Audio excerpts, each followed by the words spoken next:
नंदी खड़े थे द्वार पे, गुफा के द्वार पे, महल तो थे नहीं कोई मां, गुफा के द्वार पे, और अंदर गुफा में थी सरोवर।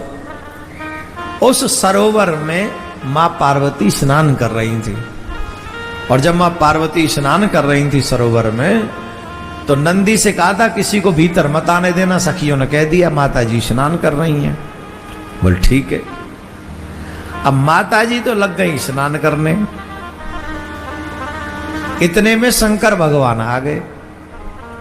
तो शंकर भगवान लीला कारण आ गए, तो लीला सूझी होगी। तो जब उनके मन में लीला सूझी तो शंकर भगवान आ गए। और जैसे ही शंकर भगवान आए तो नंदी ने कहा प्रभु आप इस समय भीतर प्रवेश मत करिए। क्यों? तो शंकर भगवान ने नंदी की बात को इग्नोर कर दिया। मेरे ही घर में मुझे ही जाने से रोक रहा है, क्या हो गया इसकी बुद्धि को है? तो शंकर भगवान चले गए। और उस समय मां पार्वती सरोवर में स्नान कर रही थी। तो शंकर भगवान ने जब देखा कि वो स्नान कर रही हैं तो अपने कार्य को करने के लिए चले गए। और मां पार्वती को बड़ा संकोच हुआ।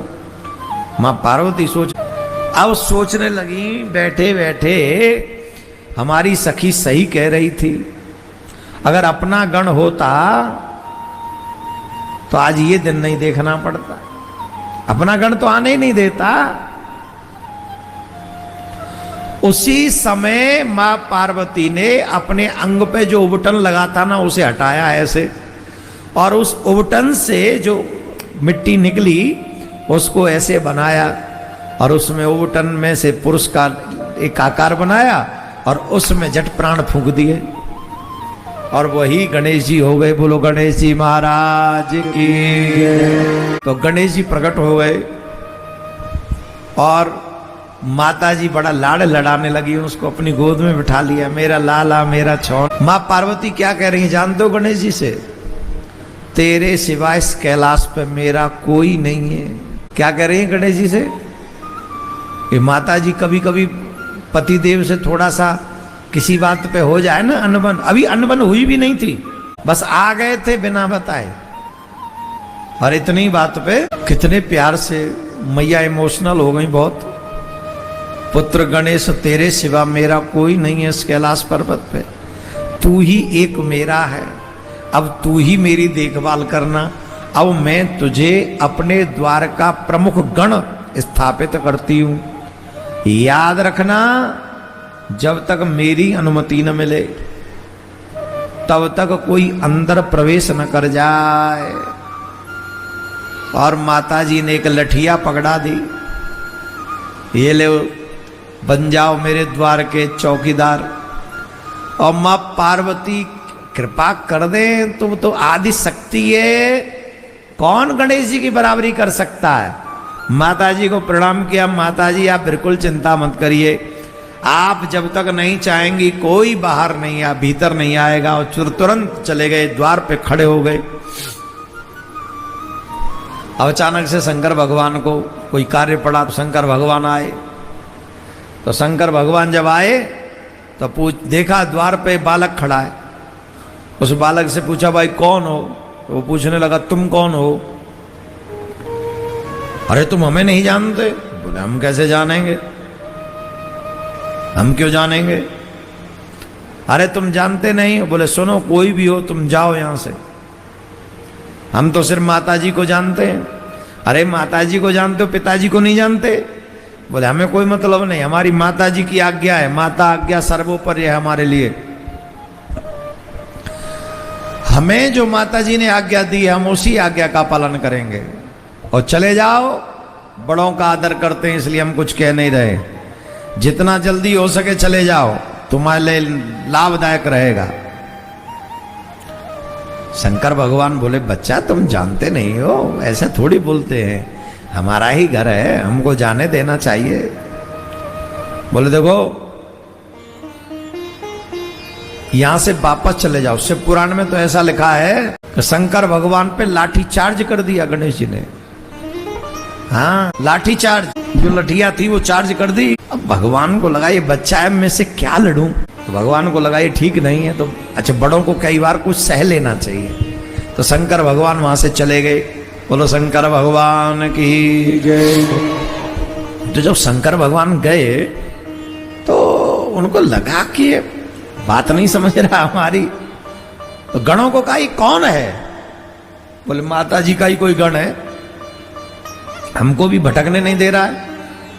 बोले जाओ समझाओ उसे, मर्यादा का पालन करे। महाराज शिव पुराण में ये वर्णन है, सिर्फ शंकर भगवान के ही गण नहीं, बड़े बड़े देवताओं के दांत खट्टे कर दिए गणेश जी ने, सब भगा दिए और सब देवता भागे, महाराज महाराज बचाओ। गणेश जी अच्छा रुको हम बताते। तब क्रोधित होकर शंकर भगवान स्वयं गणेश जी से युद्ध करने के लिए आए और क्रोध में आकर त्रिशूल का वार किया, जिससे उनका सर धड़ से अलग हो गया। बोलो राधे राधे। अब ऐसे जोर से बोलना पड़ेगा, जोर से बोलना पड़ेगा। त्रिशूल से उस बालक का सिर काट दिया। इससे देवता निश्चित हो गए और नारद ने जैसे ही उस बालक के एकदम शांति सी हुई, नारद जी ने जाके संदेश दे दिया। नारद जी तो हैं ही लीलाधारी, वो कहां। अब तो वैसे धीरे बोलोगे। और नारद जी ने जाके कह दिया ऐसा ऐसा हो गया है। तो मां पार्वती जी से एक बात और कह दी, ऐसा करना, क्रोध करना, बिना क्रोध किए कोई बात नहीं बनेगी। बालक चला गया। अब तो पार्वती मां को बड़ा क्रोध आया और कहा मैं समस्त ब्रह्मांड को जलाकर नष्ट कर दूंगी। तुम लोगों ने मेरे बालक को कि ये हाल किया, ये ठीक नहीं किया, मैं पूरे ब्रह्मांड को जला के राख कर दूंगी। सब देवता बोले माता जी ऐसा मत करो, माता जी ऐसा मत करो। उन्होंने कहा मैं प्रलय मचा दूंगी। उन्होंने अपनी शक्ति से 1,00,000 शक्तियां उत्पन्न कर ली और उनसे पार्वती जी बोली तुम सब जाकर देव सेना का ऐसा संहार कर लो कि प्रलय मच जाए, जो तुम्हारा विरोध करे उसे भक्षण कर डालो, चाहे वो ऋषि हो, देवता हो या राक्षस। वे समस्त शक्तियां दौड़ पड़ी और जैसे ही दौड़ी देवताओं ने कहा त्राहिमाम माता जी ऐसा क्यों करवा रही है, हम भी तुम्हारे ही बच्चे, गणेश ही तुम्हारा बच्चा नहीं, हम भी तुम्हारे, कुछ तो दया करो। तब माता जी बोली तुम सब तभी बच सकते हो जब तुम मेरे इस बच्चे को पुनर्जीवित करो। अगर मेरे पुत्र गणेश को पुनर्जीवित कर दोगे तभी तुम्हारा संहार रुक सकता है, नहीं तो तुम बचोगे नहीं, तुम्हारा संहार होगा। भगवती की बात सुनकर सब देवताओं ने शिव जी से कहा प्रभु अब हमें वही करना चाहिए जिससे माता जी थोड़ा क्रोध त्याग दे, और ऐसा कुछ करो जिससे माता जी का क्रोध ठंडा हो जाए, नहीं तो हम पे भी संकट ही समझो। शंकर भगवान बोले अब ये लीला तो हो गई है, अब ये लीला रोकनी कैसे है हम बताते हैं। तुम में से कोई उत्तर दिशा में चले जाओ और उत्तर दिशा में जाकर जो सबसे पहले मिले उसका सर काट के ले आओ, हम उसी के सर को इसके धड़ पे लगा देंगे, वह जीवित हो जाएगा। यह सुनकर सब देवता उत्तर दिशा में चल दिए और उन्हें सबसे पहले एक दांत वाला हाथी मिला। देखो ये एक हाथी और एक हथनी अभी अभी बच्चे को जन्म दिया था उसने, पर वो हथनी जो थी वो अपने बच्चे की तरफ पीठ करके बैठी हुई थी। तो देवताओं ने उस हथनी के बच्चे का सर काटा और उसको ले आए। यहां पर एक पॉइंट नोट करना हर स्त्री को चाहिए, जो देवियां मां बनी हैं या मां बनती हैं उन्हें छोटे बच्चों को कभी पीठ नहीं दिखानी चाहिए।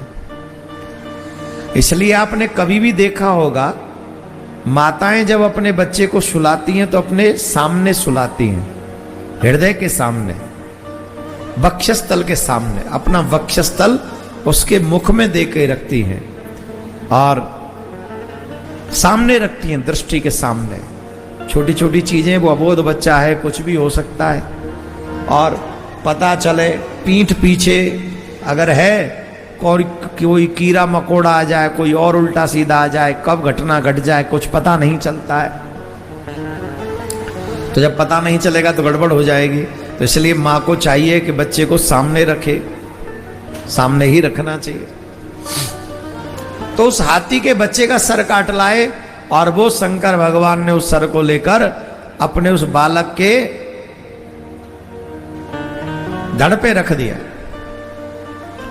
और जैसे ही धड़ पे रख दिया, शिवजी जी के पुत्र जीवित हो गए।